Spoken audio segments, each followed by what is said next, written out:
Okay, we're starting the unit circle today. The unit circle is probably one of the most critical things as we move forward in trigonometry that we're going to be dealing with. Really important that we can remember these values and work with them. Basically, it's kind of pulling together all the SOHCAHTOA ratios that we did in right triangles and kind of combining that with what we talked about when we put triangles into the coordinate plane. So looking at what that means as you go from quadrant 1, 2, 3, and 4. So thinking about that picture. So a lot of familiar things today, just kind of putting them together in a little bit different way to use that application. And I'm going to compare this to like when you learned your multiplication facts.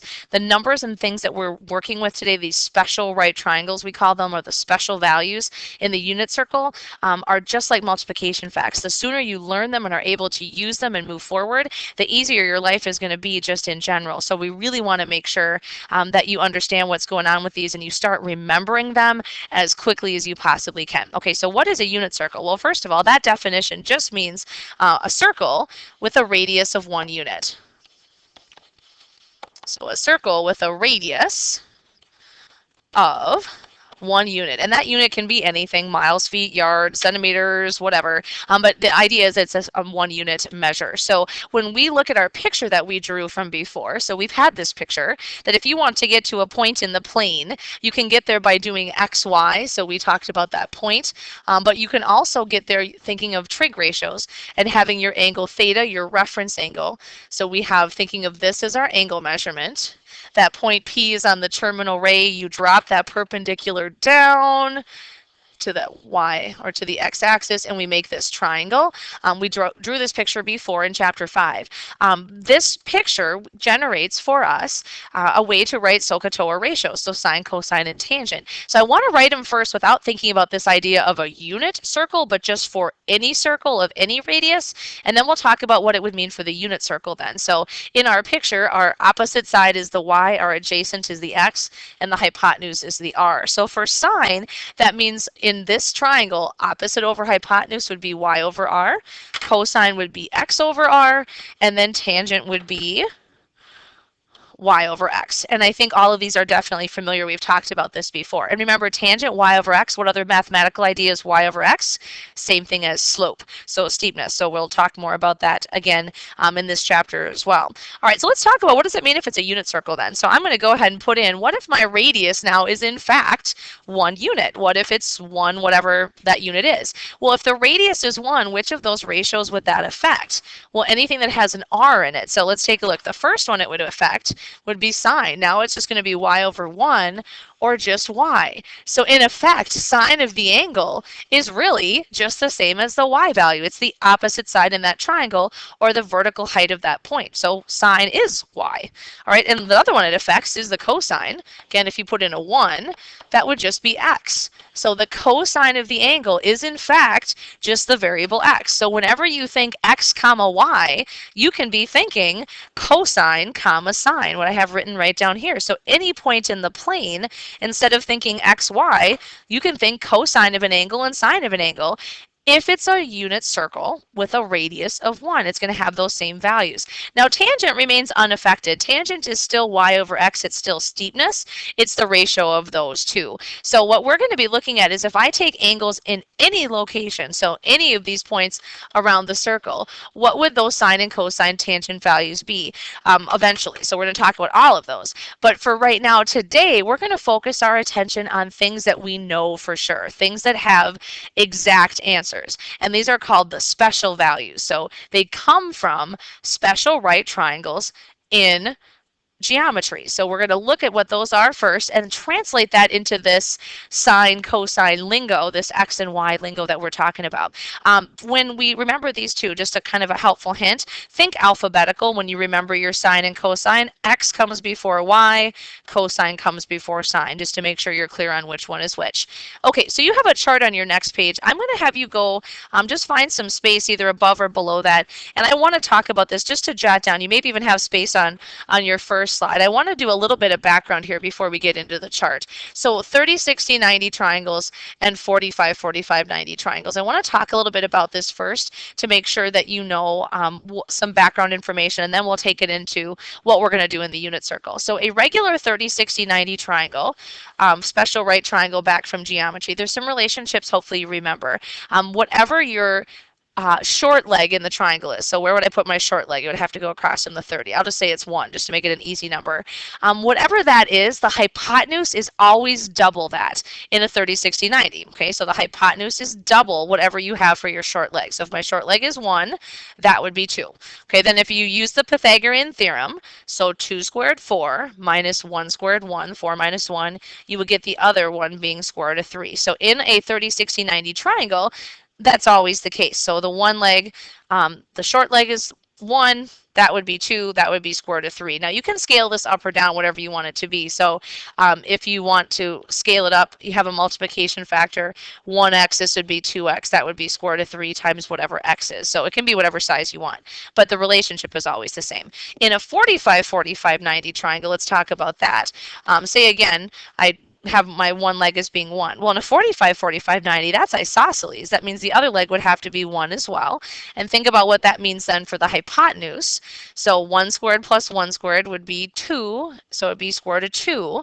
And then again, if you want to scale it up or down, 1x times 1x, that would be square root of 2 times x. These are things we know to be true from geometry, so we can use that in our unit circle. So we want to remember these triangles, and we're going to go back up and we're going to complete this chart. We're going to fill this in. So what we're going to do is we're going to figure out sine, cosine, and tangent for 30s, 60s, and 45s from the special right triangles. Then we're also going to add in 0 and 90, and then we'll have our quadrant 1 all complete for our unit circle. Before we start filling out the chart, we're just going to do normal SOHCAHTOA. I'm going to have you draw a line down the middle of this chart, separating our original 3 functions, and over here, CSC, SEC, COT. Need to remember what those are. Those are reciprocals. Make sure we use the right word here. These are the reciprocals for the original trig functions, the trigonometric functions. So CSC, that stands for cosecant, secant, and then cotangent. So those are reciprocals for sine, cosine, and tangent. All right, so we can figure those out. I never really worry about memorizing those because I can always take whatever the original ratio is and just flip them. All right, so now let's talk about what we have going on here for our picture. We're going to start with the 30-degree angle. And so the way this chart is read is I'm going to figure out the sine value for my theta, and if theta is 30 degrees, that's like I'm figuring out what is the sine of 30 degrees. That's what's going to go in this first box. So you're going to be looking at this angle measurement in a 30, 60, 90 triangle. Now I want to convert my numbers in the special right triangle then to be what they are in a unit circle, meaning a circle that has a radius of 1. So I'm going to put my hypotenuse in as a 1, just like it was in my original picture that we drew. So just like it was in this one, my radius is 1, so I want my radius here also to be 1. Okay, how does that affect the sides? Well, that means the short leg would be half of that, so it would be a half. And that means my longer leg, the one across from the 60, is square root of 3 times the short leg. So that would be square root of 3 over 2. So I have my other leg of the triangle. All right, so in my 30, 60, 90, I'm going to use the 30-degree angle first. I want you to figure out what the sine of 30 degrees would be. Well, that's opposite over hypotenuse. But here's the cool thing. In a unit circle, hypotenuse is 1. Remember, sine is y, or it is the height. So it's just that opposite side. It's a half. Okay, the next one in the chart then would be what would the cosine of 30 be? So we're going to do cosine now. So I'm not going to write this every time, but that's how you'd read the chart. So cosine of 30 would be adjacent over hypotenuse, or x over r. So it would be square root of 3 over 2. It's just the x. So the nice thing about unit circle, that hypotenuse is always 1. Now tangent, we might have to do a little bit of scratch work for. It's opposite over adjacent. So I'm going to have to take 1/2 divided by square root of 3 over 2. So multiply by the reciprocal. The 2's will divide out. You're left with 1 over root 3. Now we're going to want to rationalize that to make it a little bit easier to work with. So that would be square root of 3 over 3. So I have sine, cosine, and tangent of my 30 degrees. Now to get the reciprocals, I'm just going to take those numbers and flip them. So I'm going to do the reciprocal. So 1 divided by these numbers. So 1/2 divided, flip that. do the reciprocal, that would be 2. Next one is not quite as easy. I guess you would get this originally, so 2 over square root of 3, but let's just go ahead and rationalize that. So 2 square root of 3 over 3. And then for cotangent, I'm going to draw you back to this one. Originally, tangent was 1 over root 3, and then we rationalized to get this, square root of 3 over 3. So let's just go ahead and flip this one. That might be easier. So to flip 1 over root 3, that would just be root 3. Those are the reciprocals. Again, we never memorize those. We just know what the original ratio is, and then we can do the reciprocal. All right, let's change our focus. Let's do the 60-degree angle now. So in this triangle, I want to direct your attention to the 60 degrees. We're going to do the same exact SOHCAHTOA stuff, so sine, cosine, and tangent. So sine would be opposite over hypotenuse. But now look what side is opposite. It's square root of 3 over 2 now instead of the half, because if you go to the other angle in the triangle, it's opposite and adjacent sides are flip-flopping, so we're going to have that other side. Now, what would cosine of 60 be? Adjacent over hypotenuse, so 1/2, and again, hypotenuse is 1. That works out really nice. Now, for the last one, for tangent, we have to do some dividing again, but square root of 3 over 2 now divided by 1/2. So we're dividing in the other order. So square root of 3 over 2 times reciprocal, 1/2. The 2's divide out to a 1, and we're left with square root of 3. All right, so if you look at the relationship between 30 and 60, same values, it's just the opposite and adjacent flipped, so they're going to be sine and cosine are flipping as well. All right, so let's do the reciprocal. So we did the reciprocal for square root of 3 over 2 already before. It was 2 square root of 3 over 3. Reciprocal of 1/2 is 2, and the reciprocal of square root of 3 would be square root of 3 over 3. So again, it would be 1 over root 3, but then we want to rationalize that. All right, so that's the 60 degree. Now let's talk about the 45. So 45, let's look at the 45, 45, 90 triangle again. I'm going to go ahead and put in 1 for my hypotenuse, because remember, unit circle, radius of 1. So we have to work backwards then to figure out how does that affect what the two legs are. So it's always square root of 2 times the leg gives you the hypotenuse. So that would be 1 would be equal to y times the square root of 2. So I need you to solve that for y so we can figure out what the sides are. So we're going to divide by square root of 2. So that would leave us with 1 over root 2, which is fine. I just probably have you rationalize that so we can look at it in a little bit easier number. So square root of 2 over 2 for both of them, right? Because it's an isosceles triangle, 45, 45, 90. All right, so we're going to look at the perspective of one of the 45s. It doesn't matter which one. They're going to give you the same values either way. And let's take a look and see what you get. So for 45 degrees, let's do sine first. Opposite over hypotenuse. Well, that would be square root of 2 over 2. How about cosine of 45? Adjacent over hypotenuse. Well, gosh, that's the same thing. Will that always happen? 45, 45, 90. Sine and cosine will always be the same values because they have the same opposite angle. So it's the same reference angle. So they're both going to be square root of 2 over 2. All right, tangent now is opposite over adjacent. I know the numbers look terrible, but those are the same value, right? Square root of 2 over 2 divided by itself. Tangent is 1. The slope of a 45-degree line is going to be 1 every single time. The rise and run are the same. Okay, let's do the reciprocal. So when you flip square root of 2 over 2, you would get 2 over root 2. When you rationalize, that would be 2 square root of 2 over 2. 2's divide out, you're left with root 2. So you're going to have square root of 2, square root of 2 again, and then a 1. Reciprocal of 1 would always be a 1. All right, the last ones we need to be able to fill out the unit circle here are the 0 and the 90, so we can finish off quadrant 1. So I'm going to have you just go ahead and draw 0 degrees. So a point on the x-axis at 0 degrees. And then I'm going to have you draw 90 degrees. So a point on the y-axis that would be at 90. So I want to think about where those locations are. So the 0 degrees, that would be out at the point 1, 0 on the x-axis. This is a unit circle, remember. So the radius is 1. So that ordered pair, if I'm on the x-axis would be 1, 0. So when we look at that picture, it's 1, 0, and then the radius is 1. So what would sine be for 0 degrees? So the sine value, y over x, or y over r, sorry, so it would be 0 divided by 1, or just 0. So sine of 0 degrees is 0.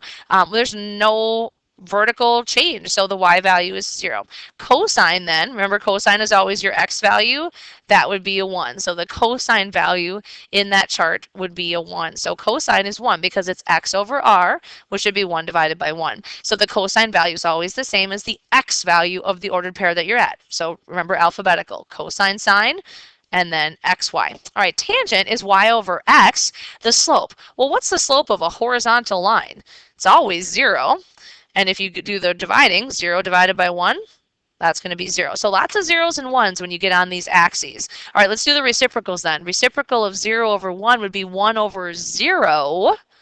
Well, can't do that, so we call that undefined. No number, that's real number. There's going to be a break in the graph when we graph this. Reciprocal of 1 is 1. Reciprocal of 0, again, would be undefined. Okay, let's do the 90-degree one up here. That ordered pair is 0, 1. And again, unit circle, so the radius is a 1. So we just need to do the same exact thing. So sine of 90 would be y over r, so 1 over 1, or the y value. Cosine of 90 would just be the x value of that ordered pair, which would be 0. And again, it's x over r, so 0 over 1. And then tangent is y over x. Well, that would be 1 over 0, or undefined. Or think of it this way. What is the slope of a vertical line? Because remember, tangent is slope. Vertical line slope is always undefined. Okay, when you do the reciprocals then, reciprocal of 1 is 1, reciprocal of 0 is undefined, and reciprocal of undefined came from 1 over 0. So this would be 0 over 1 or 0. So we can always figure out those reciprocals. Not so worried about that. I know you can do that 1 divided by a number thing. But what we really need to focus our attention on is this before the green line.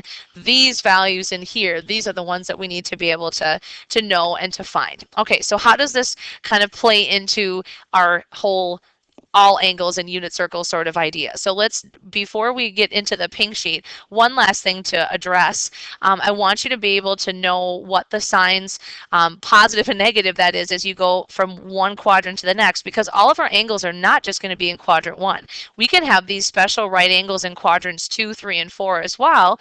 We know that because we've graphed some of those before. We've done angles in the other quadrants. So we need to remember what happens when the signs change. And I'm going to have you fill this in on your pink sheet in just a second. So in quadrant 1, everything's positive. It's great. So for all of those, everything's positive because x, y, and r are always positive values in quadrant 1. But when you move to quadrant 2, your cosine value becomes negative because remember, cosine is x. So all of these we're thinking our ordered pairs are cosine, comma, sine. So it's like x, y. So when you're thinking about these, your x values, wherever x is negative, that means cosine is going to be negative. So cosines will be negative in quadrant 2. So then why are tangents also negative? Well, that's because tangent is y divided by x. Well, in quadrant 2, sines are positive, cosines are negative. That means you have one of each, so tangent's going to be negative.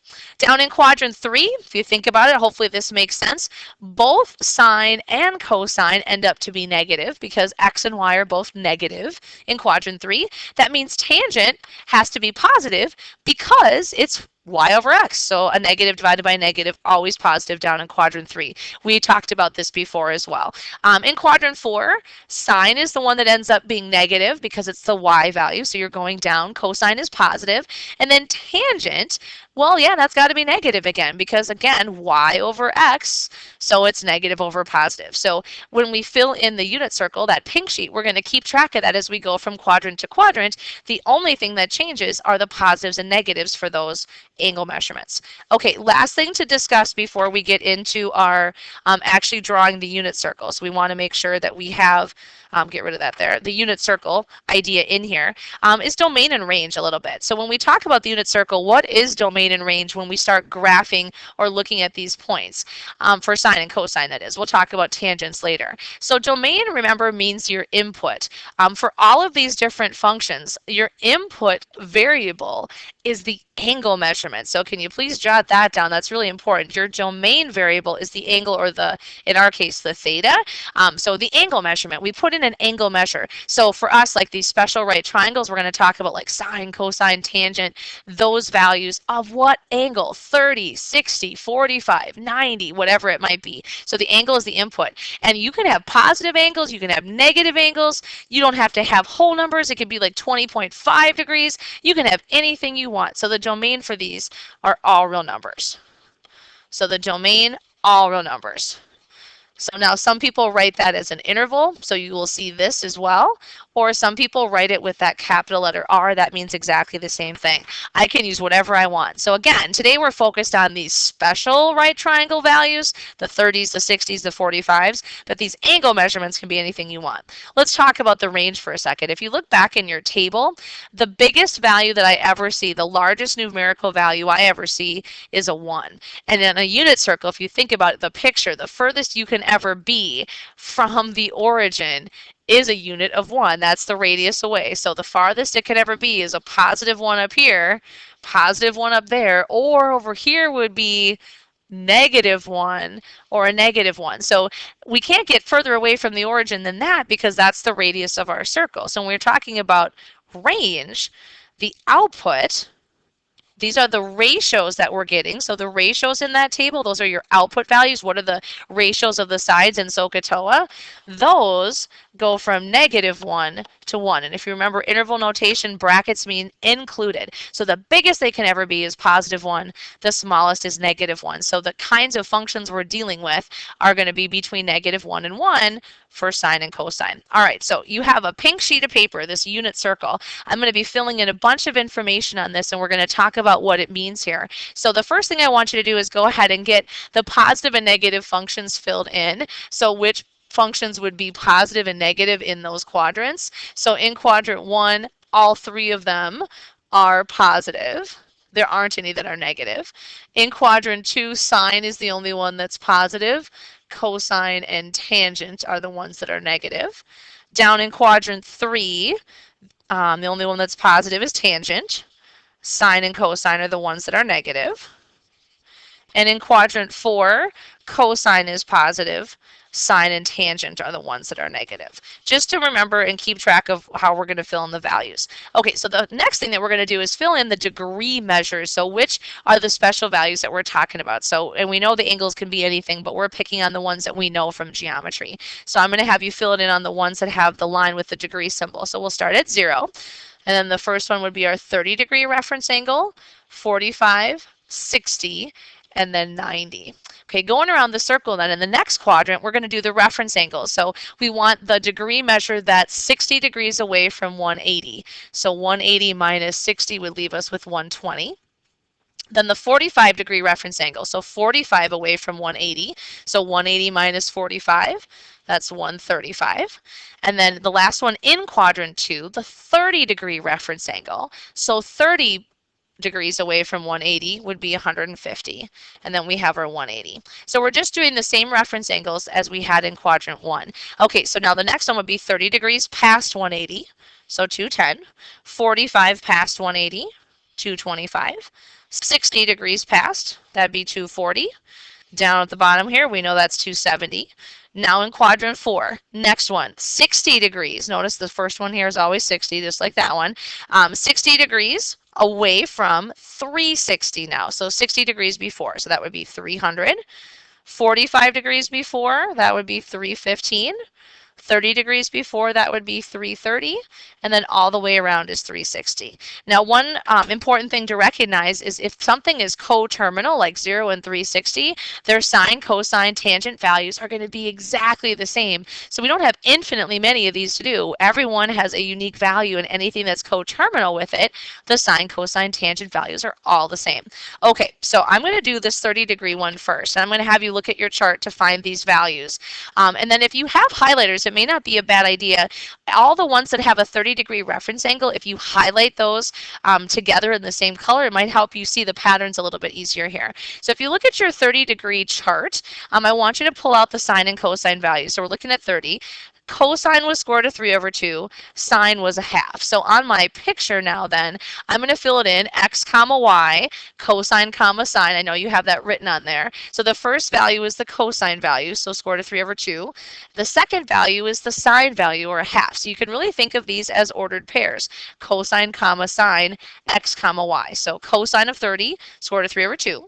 sine of 30 is half. On the outside, I'm going to have you put the tangent value. And if you look back at your table, tangent of 30 degrees was this one right here, square root of 3 over 3. So I'm going to fill that one in on my picture as well, just so we can use this as a reference for everything. I'm just going to put it on the outside. So cosine, comma, sine, and then on the outside is going to be the tangent value. So you can start connecting those. Okay, now what other angles are also 30 degrees away from that x-axis? Well, 150.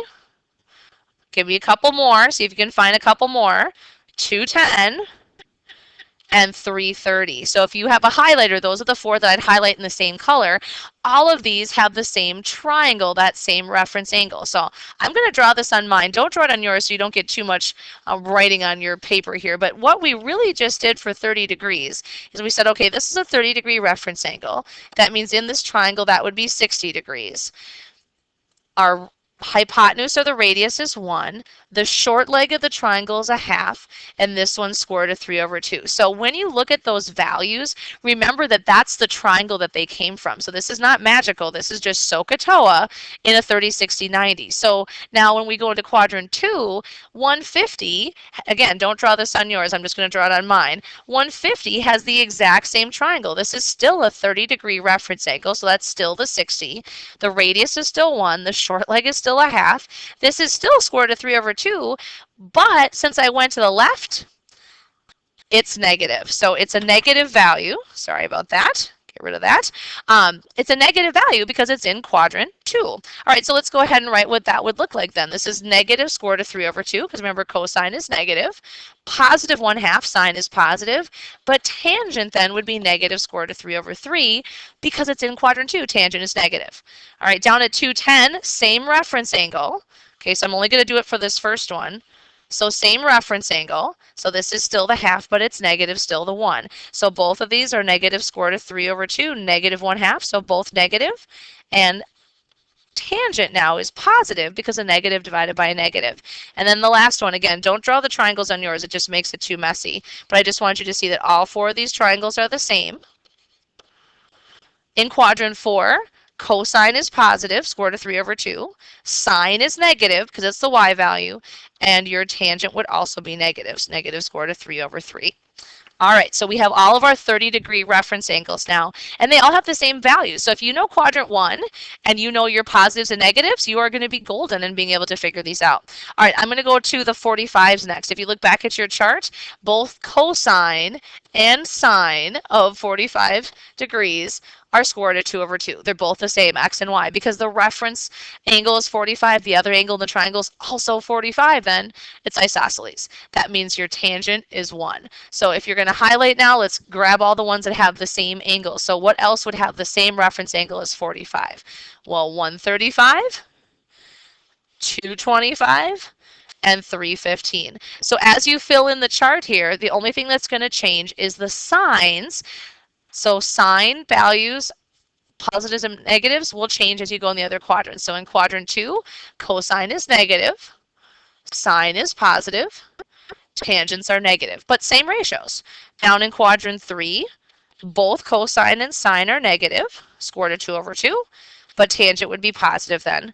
And then in quadrant 4, cosine is positive, sine is negative, and tangent would be negative.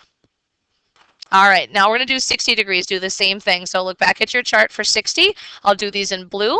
So we're looking at the 60-degree reference angle. So cosine is a half and sine is square root of 3 over 2. So again, just filling in the chart. And if you look at the values compared to 30, they are reversed because the opposite and adjacent side in those triangles switched. And then tangent would be square root of 3. Okay, I want you to go ahead, pause the video, see if you can fill in what would be the other angles that would have the same reference angle, and then fill in the ordered pairs for those and see if you get the same thing as I do.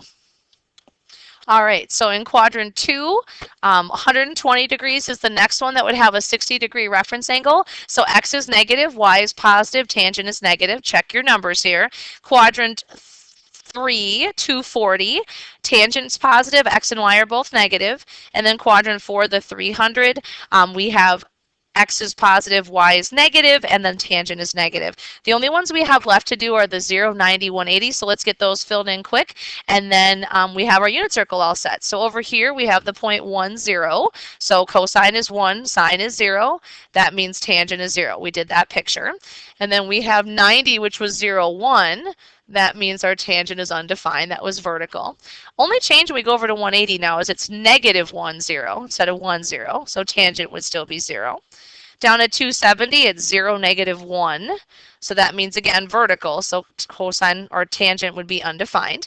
And then back to 360, we have the same three answers as what we did for 0. So remember, coterminal, those have the same values. So this is our unit circle, special right triangle, SOHCAHTOA, but in the coordinate system. So these are the ones that I need you to learn. So you need to start practicing and doing things. And we're going to start that tomorrow a lot more with understanding, okay, what's my reference angle? What quadrant am I in?